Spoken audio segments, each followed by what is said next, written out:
Dans ce document à savoir numéro 6, nous allons parler d'indice de réfraction d'un milieu transparent. Donc un milieu transparent, un exemple, l'eau, l'air, le plexiglas, le verre, le diamant, etc., etc. Donc l'indice de réfraction sera noté n, petit n, et n'aura pas d'unité.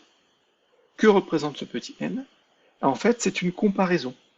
C'est la vitesse de la lumière dans le vide, appelée célérité, qui est connue, 3 fois 10 puissance 8 mètres par seconde, c'est-à-dire 300 millions de mètres par seconde, divisé par la vitesse de la lumière dans le milieu transparent étudié.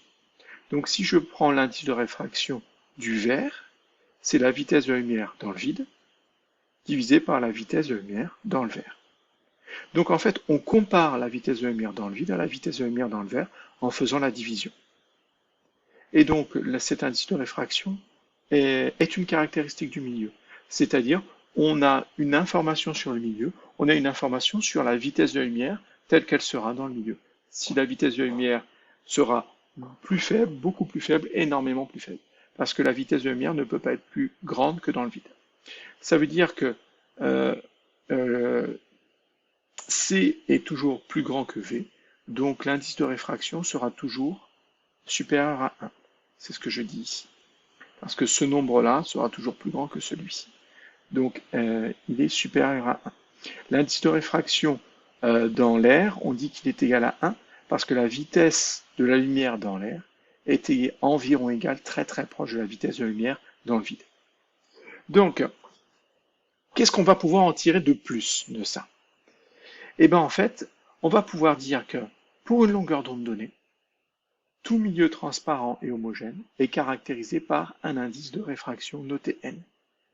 Ça veut dire qu'on va pouvoir identifier un milieu transparent homogène par rapport à son indice de réfraction. On va pouvoir le reconnaître, on va pouvoir l'identifier.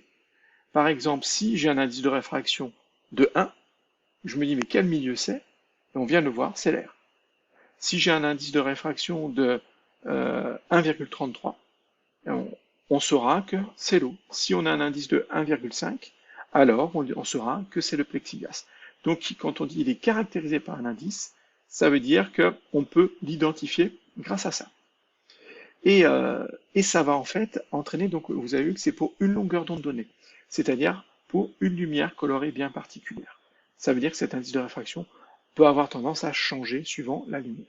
Et d'ailleurs, on le dit ici, ça dépend de la longueur d'onde.